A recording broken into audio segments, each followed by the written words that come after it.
السلام علیکم ورحمۃ اللہ۔ رمضان المبارک کا مہینہ یہ بہت ہی زیادہ بابرکت اور فضیلت والا مہینہ ہے۔ اللہ تبارک و تعالیٰ کے فضل و کرم کا اندازہ آپ اسی سے لگائیے کہ ایک نفل کا ثواب اللہ فرض کے برابر عطا فرماتا ہے، اور ایک فرض کا اللہ 70 گنا عطا فرماتا ہے۔ آپ خود اندازہ کیجئے کہ رمضان المبارک کا ہر لمحہ کتنا قیمتی ہے، اور ہمیں ہر منٹ کو قیمتی بنانا ہے۔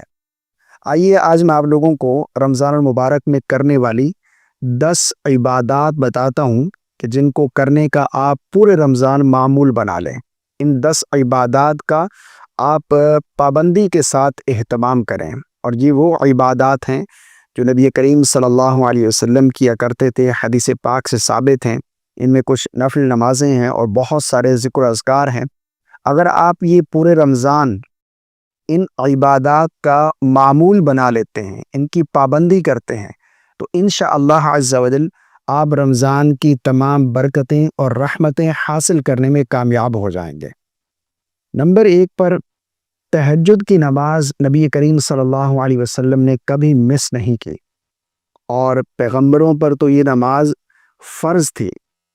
اور تہجد کی نماز یہ بہت زیادہ فضیلت والی نماز ہے، اور تہجد کے وقت اللہ اعلان کرواتا ہے کوئی مجھ سے رزق مانگنے والا، میں اسے رزق عطا کر دوں، ہے کوئی اپنے گناہوں کی بخشش مانگنے والا، میں اسے بخش دوں، ہے کوئی بیمار اپنی بیماری سے شفا مانگنے والا، میں اسے شفا عطا کر دوں، ہے کوئی فلاں، یہ اعلان کیا جاتا ہے۔ اور آپ جانتے ہیں کہ فرض نمازوں کے بعد سب سے اہم ترین جو نماز ہے، سب سے افضل جو نماز ہے، وہ تہجد کی نماز ہے۔ اور تہجد کے وقت اللہ رب العالمین کے سامنے رونا یہ اللہ کو بہت زیادہ پسند ہے، اللہ سے مانگنا یہ اللہ کو بہت زیادہ پسند ہے۔ تو آپ سحری میں اٹھیں تو سب سے پہلا کام آپ تہجد کی نماز ادا کریں۔ تہجد کی نماز ہماری پورے رمضان مس نہیں ہونے چاہیے۔ پابندی کے ساتھ تہجد کی نماز ادا کریں۔ اور تہجد کی نماز پڑھنے کا طریقہ بھی بالکل آسان ہے۔ آپ 2 رکعت کر کے 4 رکعت، 6، 8، 10، 12 رکعت تک آپ پڑھ سکتے ہیں۔ تہجد کی نیت سے آپ نفل نماز ہے جس طرح نفل پڑھتے ہیں اسی طرح آپ 2 رکعت پڑھنا چاہیں، 4 پڑھنا چاہیں، 6، 8، 10، 12 تک آپ پڑھ سکتے ہیں۔ لیکن اگر وقت کم ہے، یعنی مان لو آپ سحری میں اٹھے، لیٹ اٹھے ہیں، وقت کم ہے، تو 2 رکعت آپ ضرور پڑھیں۔ پورے مہینے آپ کی تہجد مس نہیں ہونی چاہیے۔ تو سب سے پہلا کام ہماری تہجد کی نماز مس نہیں ہونی چاہیے۔ دوسرا، سحری ہمیں ضرور کرنی ہے۔ سحری کا کھانا یہ بہت بابرکت کھانا ہے۔ نبی کریم صلی اللہ علیہ وسلم نے ارشاد فرمایا کہ سحری یہ کل کی کل برکت ہے۔ بہت سے لوگ ہوتے ہیں جو کہتے ہیں ہمیں سحری اچھی نہیں لگتی، ہمیں اس وقت کھانے کا دل نہیں کرتا۔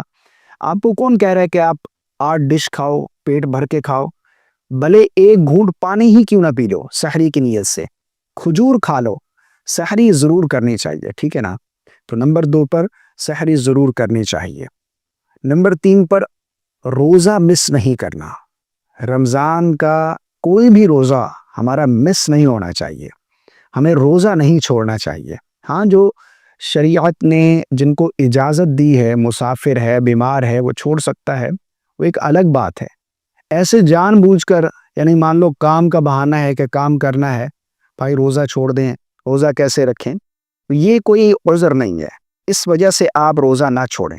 یاد رکھیے گا، نبی کریم صلی اللہ علیہ وسلم نے ارشاد فرمایا جس کا مفہوم ہے کہ اگر کوئی شخص رمضان کا 1 روزہ چھوڑ دے اور غیر رمضان وہ پھر پوری زندگی روزہ رکھتا رہے، اس 1 روزے کی برابری نہیں ہے۔ اتنی زیادہ فضیلت ہے رمضان کے روزے کی۔ تو رمضان کے روزے کو آپ ایسے ہی مس کر دیں کام کا بہانہ کر کے؟ اب 11 مہینے رمضان کی تیاری کریں کہ 1 مہینہ میں کام نہیں کروں گا، روزے رکھوں گا۔ ہوتا یہ ہے کہ یہاں پر کام پر فوکس ہوتا ہے، لیکن روزہ جو ہے ہم وہ چھوڑ دیتے ہیں۔ تو روزہ ہمیں بالکل مس نہیں کرنا۔ نمبر 4 پر نمازوں کی پابندی۔ فرض نمازیں ہماری مس نہیں ہونی چاہیے۔ آپ جانتے ہیں کہ آخرت کے میدان میں قیامت کے دن سب سے پہلے نماز کے بارے میں پوچھا جائے گا۔ اگر آپ کی نماز درست ہوئی تو پھر دیگر اعمال بھی آپ کے قبول کیے جائیں گے۔ اگر نماز نہیں ہے تو پھر آپ کا کوئی عمل قبول نہیں کیا جائے گا۔ تو نماز ہمیں بالکل مس نہیں کرنی۔ اس رمضان میں کوئی بھی نماز ہماری مس نہیں ہونی چاہیے۔ ہوتا یہاں پر یہ ہے کہ بہت سارے لوگوں کی عادت بن چکی ہے کہ وہ سحری کر کے سو جاتے ہیں، نہ فجر پڑھتے ہیں، پھر نہ ظہر ان کی ہوتی ہے، عصر میں جا کر اٹھتے ہیں۔ تو آپ روزہ رکھتے ہیں اور نماز چھوڑ رہے ہیں۔ نماز کا جان بوجھ کر چھوڑنا یہ ناجائز اور حرام ہے، اور ایک گناہ کا کرنا ہے۔ اس طرح آپ روزے کی حالت میں گناہ کا کام کرتے ہیں تو روزے کی روحانیت ختم ہو رہی ہے۔ تو روزہ اور نماز یہ دونوں پابندی کے ساتھ ہم نے ادا کرنی ہے۔ نمبر 2 پر نماز ہماری مس نہیں ہونی چاہیے۔ اور اسی طرح نمبر 5 پر قرآن مجید کی تلاوت کا اہتمام کریں۔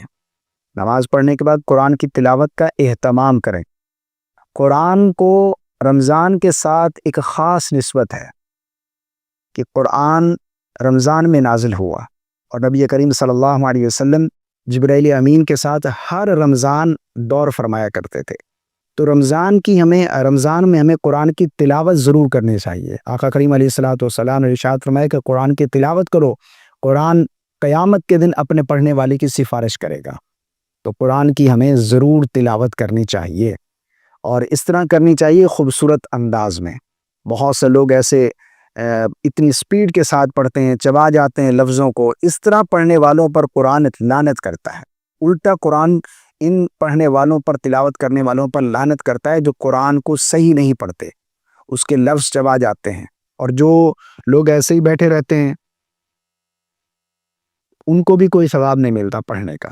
تو پڑھنا، الفاظ ادا کر کے خوبصورت انداز میں حروف کی ادائیگی کر کے الفاظ ادا ہو رہے ہوں، اس طرح سے آپ قرآن مجید کی تلاوت کریں۔ تو نمبر 5 پر قرآن کی تلاوت۔ نمبر 6 پر توبہ استغفار کا اہتمام کریں۔ ڈیلی آپ توبہ استغفار کا ایک وقت، یعنی ایک تسبیح صبح کر لیں، توبہ استغفار کی ایک شام میں کر لیں۔ نبی کریم صلی اللہ علیہ وسلم 70 سے 100 مرتبہ ڈیلی استغفار کرتے تھے۔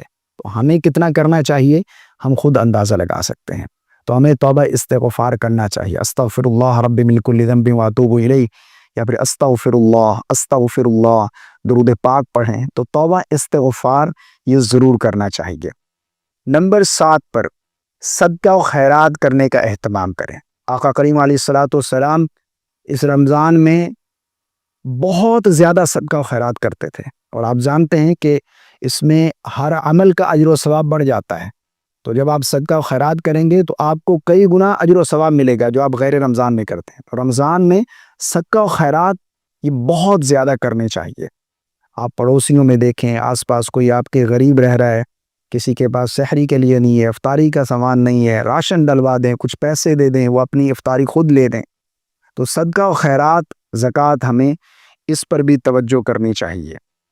نمبر 8 پر نوافل کا اہتمام کریں۔ نفل نمازیں ہمیں ضرور پڑھنی چاہیے۔ نوافل میں آپ اشراق کے نوافل ہو گئے۔ نماز اشراق پڑھنے کی فضیلت کیا ہے؟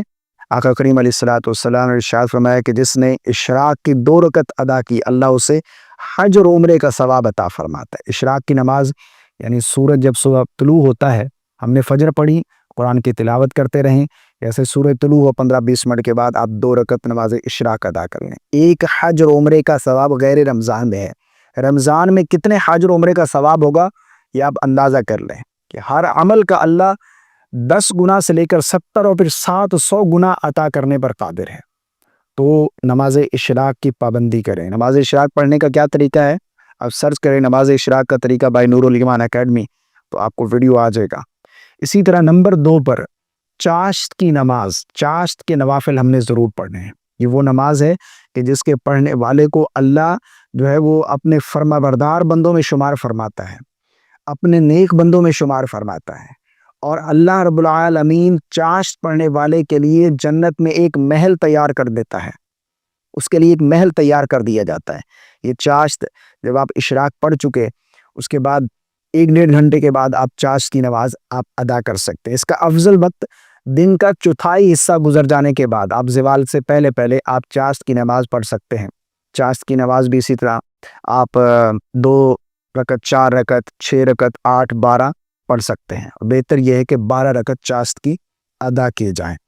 اسی طرح پھر آپ اوابین کی نماز کا اہتمام کریں۔ اوابین کی نماز کی بھی بہت زیادہ فضیلت ہے۔ مغرب کے بعد آپ جب فرض پڑھ چکے مغرب کے سنت ادا کی، اس کے بعد پھر 6 رکعت اوابین کی نیت سے ادا کریں۔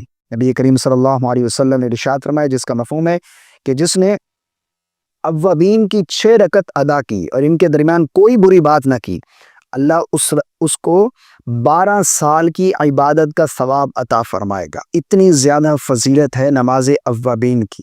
تو رمضان میں ہم نے یہ تمام نوافل پابندی کے ساتھ ادا کرنے ہیں: نماز اشراق، چاشت، اوابین اور تہجد کی نماز۔ اسی طرح نمبر 12 پر نماز تراویح کی پابندی کریں۔ نماز تراویح، اس کے پڑھنے کی بھی بہت زیادہ فضیلت ہے۔ نبی کریم صلی اللہ علیہ وسلم نے ارشاد فرمایا کہ جس کا مفہوم ہے کہ جس نے ایمان کی بنا پر رمضان کی راتوں میں قیام کیا، اللہ رب العالمین اسے گناہوں سے ایسا پاک کر دے گا جیسے وہ اس دن پاک تھا جب اس کی ماں نے اسے جنم دیا تھا۔ یعنی جیسے پیدا ہوتے وقت گناہوں سے پاک تھے، جو شخص قیام کرے رمضان کی راتوں میں، اللہ اسے گناہوں سے ایسے پاک کر دیتے ہیں۔ تو نماز تراویح کی پابندی کریں۔ خواتین بہت ساری جو ہے وہ نماز تراویح ادا نہیں کرتی، وہ یہ سمجھتی ہیں کہ شاید مردوں کے لیے ہے۔ خواتین پر بھی اس نماز کا ادا کرنا سنت مؤکدہ ہے۔ مرد بھی پڑھیں اور خواتین بھی پڑھیں گے، ٹھیک ہے نا؟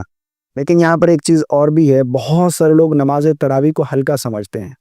وہ یہ سمجھتے ہیں کہ بس نماز تراویح پڑھ لی تو پڑھ لی، نہیں پڑھی تو نہیں پڑھی۔ نہیں، یہ رمضان کی ایک خاص عبادت ہے، اس کو ہم نے بالکل مس نہیں کرنا، اس کی بھی پابندی کریں۔ ہاں، اگر کبھی کوئی عذر ہے تو آپ چھوڑ سکتے ہیں، کوئی گناہ نہیں ہے، لیکن اس کو چھوڑنے کا معمول بنا لینا ایک بہت بڑے ثواب سے محرومی ہے۔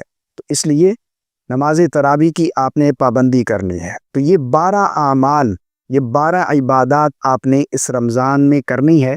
انشاءاللہ عز و جل یہ رمضان اگر اس طرح سے آپ گزارتے ہیں، ان عبادات کا معمول بنا لیتے ہیں، ان کی پابندی کرتے ہیں، آپ رمضان کی برکتیں اور رحمتیں سمیٹنے میں کامیاب ہو جائیں گے۔ آپ اپنے رمضان کو مزید خوبصورت بنا لیں گے، آپ اپنے نیکیوں کے گلدستے کو مزید حسین و جمیل بنا لیں گے۔ مجھے اپنی خاص دعاؤں میں یاد رکھیے گا۔ السلام علیکم ورحمۃ اللہ۔